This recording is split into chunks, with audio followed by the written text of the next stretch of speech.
Madali lang siya, di ba? Kumakay ng kayo na yung, putas punuin yung tubig. Make sure na nasa center siya, tapos may, na siya, di ba? Diba? Nasa center po siya, kung makikita niyo naman. Kamay ko po yan. Graham bag. Gusto niya matutunan. First, kuha kayo ng bottle na yan, puno yan. Tapos ilagay niyo sa isang center siya. Tapos meron na siya ganito.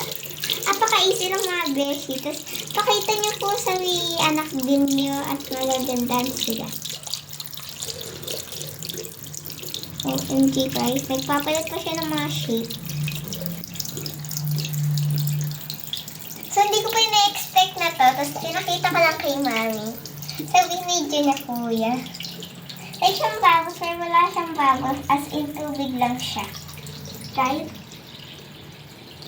Ay, hindi na kasi tumakapit. Ayan. Gusto niyo ba ng Graham bag? Graham bag? Gusto niyo ba ng Graham bag? Graham bag? So, guys, ay kayo dito. As for, sorry. Ayun lang.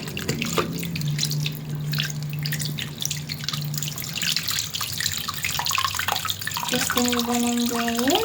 Tinanggal mo ko po ito, tapos oh my goodness. Ay, mountain na siya guys. Mountain na.